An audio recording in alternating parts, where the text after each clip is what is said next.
Welcome to the Best Football Show. I am Brian Baldinger at Baldy NFL across all the platforms. Pick one: TikTok, Instagram, X, Threads, YouTube, you name it. This is the Best Football Show. You can find it by downloading a free Odyssey app, finding the show, liking it, subscribing to it, commenting on it, telling your friends and enemies all about it. Finally, we have real football to talk about. None of all this stuff that we did in the offseason, which is fun. Roster rebuild and draft and free agency. I enjoy all that. But we got games to talk about. And there were some great games. There were some great games and some not so great games, but there's a lot to talk about. So this is kind of like what we're going to call basically like just my reflections on Tuesday. We'll be here every Tuesday's takeaways from what I saw. I think we all watched Sunday night in Buffalo, how somehow the Ravens surrendered a 40-25 lead late in the fourth quarter and lost by a point. But that being said, we saw two MVPs go at it.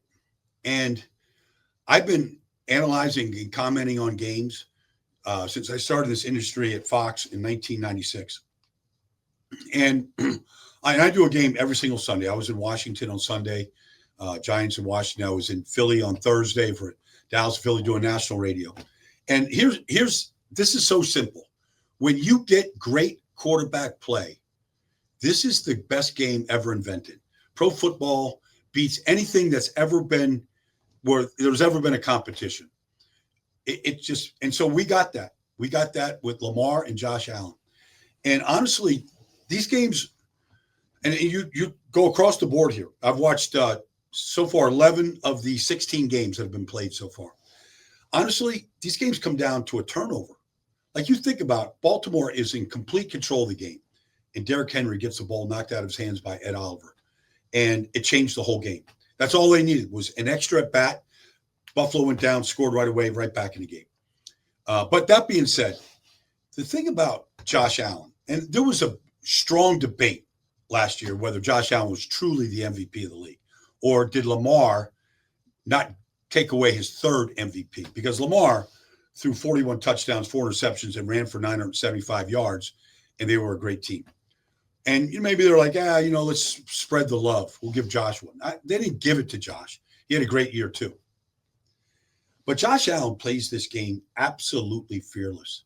Like he threw a touchdown pass to Dalton Kincaid in that game against the cover 2 look with Malachi Starks and Kyle Hamilton standing on the goal line, all right, daring anybody to split the post. And Dalton Kincaid did.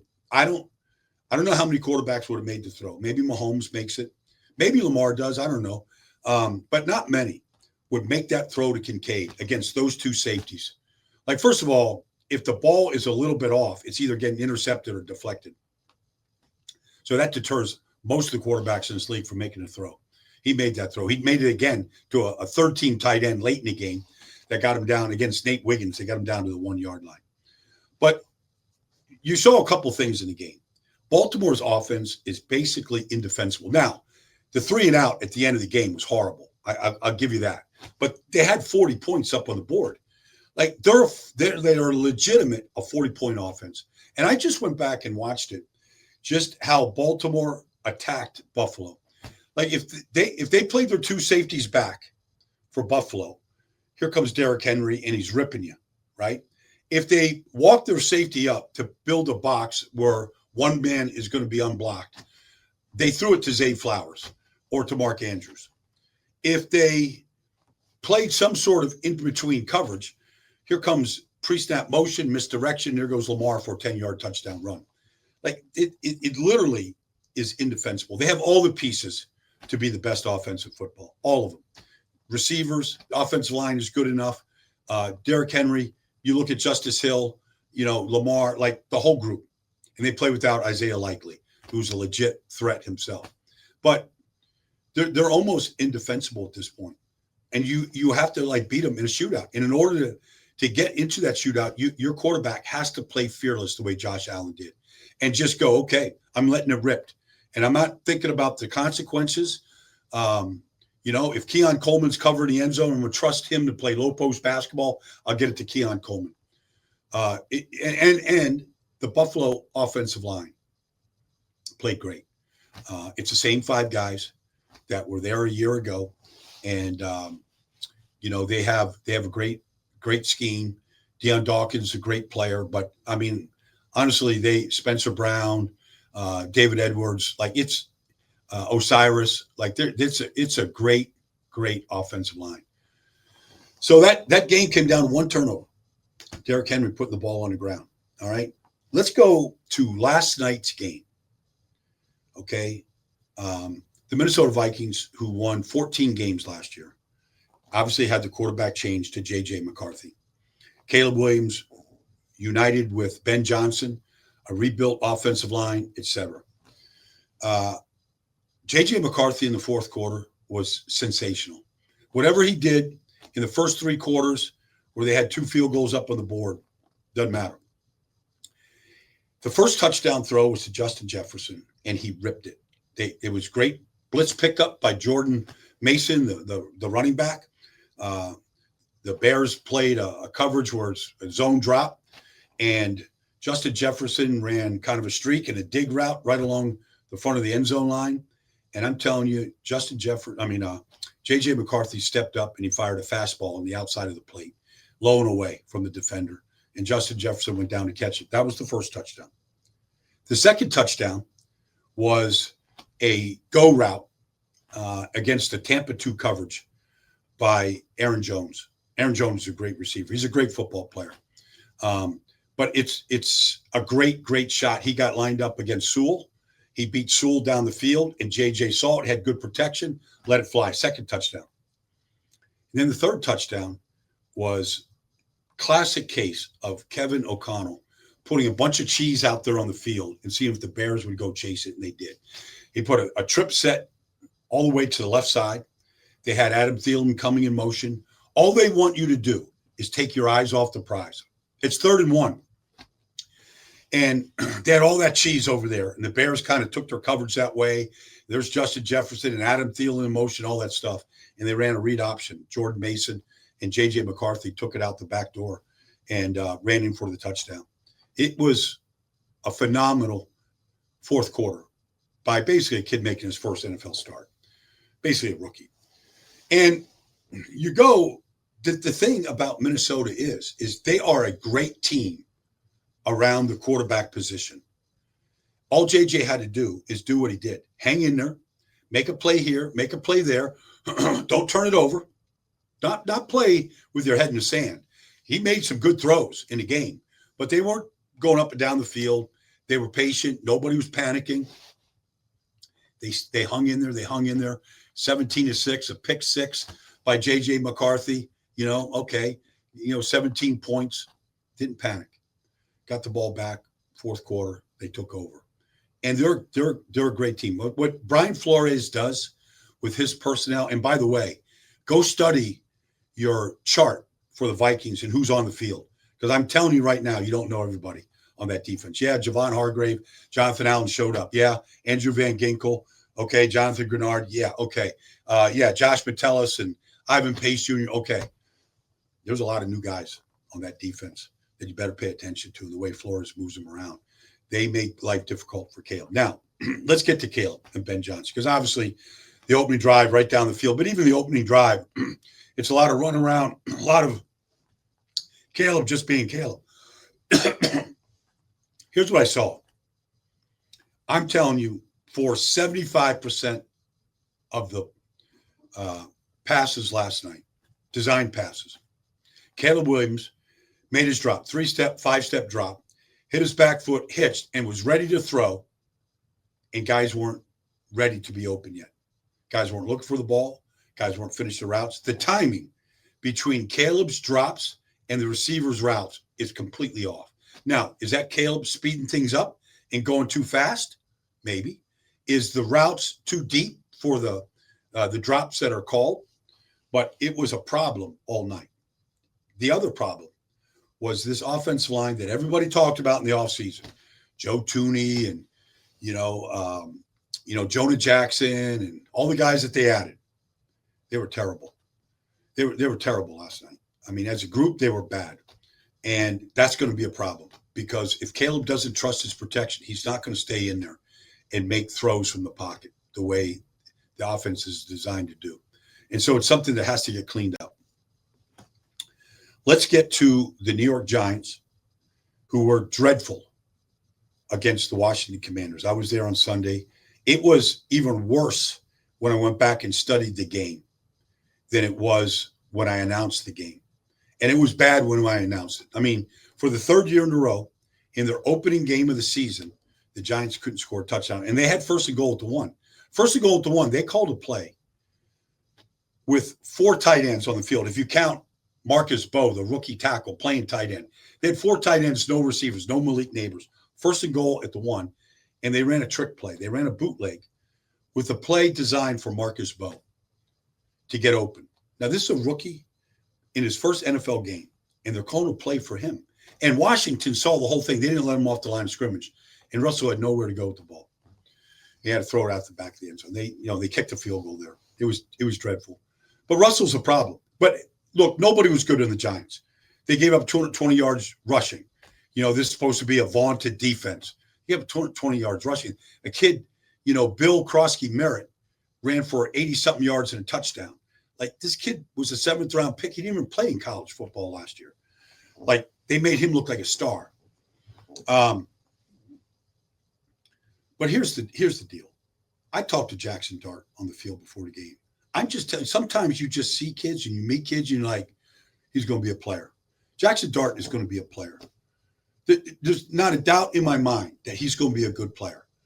And he's going to be good early. I don't think it's going to take him a long time to get ready. Like, I think this kid has it. I could be completely wrong, and I'll go back and I'll eat my words if I am. You can't put Russell Wilson back out there. I mean, he like, how many balls are going to bounce into the dirt, get batted down? He's going to try to run around like he did in Seattle, trying to buy time and get vision on a receiver. And Washington just rushed 4. They didn't blitz. They rushed 4. He sacked himself on 2 or 3 occasions where he's just trying to clear the pocket to keep eyes down the field. Nothing's on time. I mean, outside of throwing some hitches and some go routes, one route over the middle of the field to Theo Johnson. Like, there's a reason why Seattle gave up on him. There's a reason why Denver gave up on him. There's a reason why Pittsburgh gave up on him. There's just a reason. Like, it's not a knock on Russell. He was a great player in this league. But that's the operative word. He was. He's not now. And it's not going to change. Like, Dallas, if he goes out there against Dallas, Dallas is going to do what Washington did.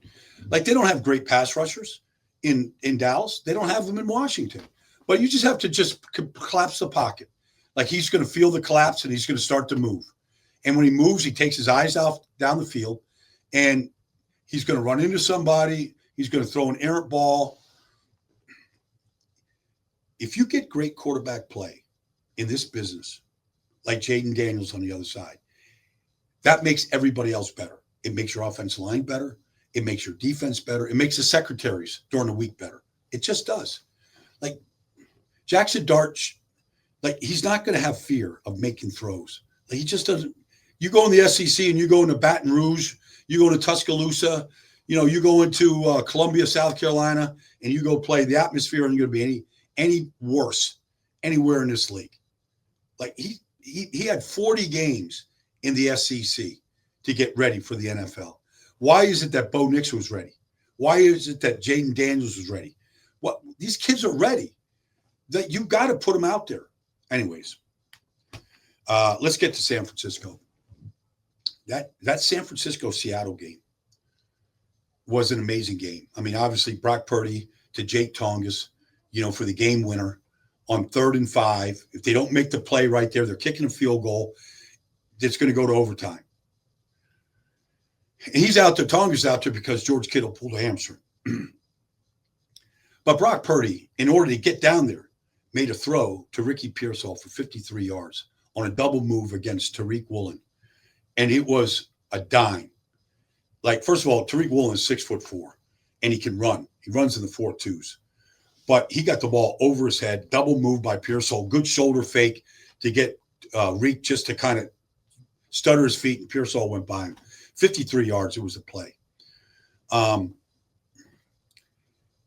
this game, the physicality of this game it looked honestly like Pete Carroll against Jim Harbaugh circa 2012. It was a war. It reminded me of when the Ravens play the Steelers. Like, there's just blood in every play. Seattle's a good team, man. They're a good team. Sam Darnold, look, he got the ball knocked out of his hands. Look, at the end of the game, Nick Bosa forces a fumble. He takes Abe Lucas, who just got a new contract. Big Abe, he walks him right back into Sam Darnold's back. The ball comes out, sack, fumble recovery. Nick Bosa makes the play of the day. He made that play, and then Brock Purdy made the play to Jake Tongas to win the game. That's what you want your stars to do. Your stars have to win games. Like, you could talk about Brock Purdy's 2 interceptions. All right. Like, he left, I don't think he saw the linebacker on the throw to Jawan Jennings over the middle, and he left it a little short on the deep over to Ricky Pearsall, and Job jumped in front of it and intercepted it. I don't mind the interceptions. Both throws were aggressive throws down the field. You know, like he wasn't, maybe he was fooled by the first one. Maybe he didn't see the linebacker on the play, potentially. I don't know. But he left it a little short. But he won the game for him. And I guess the other factor in this game was watching Christian McCaffrey. McCaffrey had a lot of touches. He didn't run for a lot of yards. He had a lot of catches. He looked good to me. He looked way better than any point last year. Now, he didn't run for a lot of yards. Seattle's a good defense. They got some dogs up front, man. Leonard Williams is as good a defense tackle as there is in football, basically. But I didn't think they played great up front on the offensive line. I don't think Trent Williams played great. I don't think Dominic Pooney played great. That being said, I saw some explosion from Christian McCaffrey, which is encouraging for 49er fans. And then finally, let's get to the Steelers at the Jets, which was a great game. And honestly, like I said, I've watched 11 of the 16 games so far. I'm going to watch Cincinnati, Cleveland when I finish this. And in these games, just like the Buffalo and Baltimore game, it comes down to a turnover. One turnover at the wrong time. Xavier Gipson getting the ball knocked out of his hands by Kenneth Gainwell on a kickoff return. Now, it's interesting. The Steelers in free agency signed Kenneth Gainwell. And, you know, he was a utility back for the Eagles. All right, third down, short yardage, utility back. But in the Super Bowl game, Kenneth Gainwell had 2 tackles on kickoff coverage. And the Steelers signed him more for that than his ability to be a change of pace back out of the backfield. And sure enough, kickoff coverage, Xavier Gipson coming out of his end zone, gets the ball punched out by Gainwell, and the Steelers recover, and Aaron Rodgers finished it off, and the comeback was on. But it was really the tale of 2 quarterbacks that both teams gave up on. Steelers gave up on Justin Fields after he started the first 6 games and was 4-2 as a starter. And actually, when he left the field in the Dallas loss, he had the lead. Defense couldn't hold it. He could have been 5-1 in those starts. But Steelers gave up on him. They didn't want him. Jets gave up on Aaron Rodgers. Aaron Glenn, the new regime, didn't want him. So they crisscross teams here, and Aaron Rodgers comes, and he plays the best game he's played in 4 years. I mean, he was magnificent. The throws, the accuracy, the decisions, and I'm telling you, the Jets, they hit Aaron Rodgers in that game. They hit him hard. Like, there's 2 or 3 times where his head is just getting snapped back, or he's just getting thumped in the chest, and his body's just getting drilled into the turf. Quinnen hit him. Will McDonald hit him. Jermaine Johnson hit him. Like, he got tattooed in that game. But he stood tall. And look, Justin Fields, I got to say, this coaching that's going on with the Jets, especially on offense, this Tanner Engstrom, who came from Detroit with Aaron Glenn, his use of motions, shifts, formations was excellent. The protection of Justin Fields, excellent. The play of Armand Membu, excellent. He lined up one-on-one out there with TJ Watt, no problem. Tackle on the other side, Olu Fashanu, excellent. They lost Olivier Tucker during the week last week. And Joe Tippmann goes and starts at right guard. I think Joe Tippmann is a better guard than he is a center. Josh Myers is solid at center. They played very well up front. And Breece Hall had his best game in years. They ran the ball really well. They ran for 180-something yards. It was impressive. And I think it's just the start. Now, I don't expect them to score 30 points, 30-plus in each game. But they're going to move the football. And the way that they ran it, the formations they ran out of, it's a shame they lost because offensively they played well enough to win that game. They pushed the Steelers around up front, and it was impressive watching them do it. All right. Anyways, that's my takeaway right here from 5 games that really kind of stood out. There's others. We'll get to those. Tomorrow we're going to call Wednesday Wisdom Wednesdays. I'll share you some wisdom with what I think teams should do. One of those, as you can tell from this podcast, like Jackson Dart's got to go play for the Giants. I mean, they can win these games.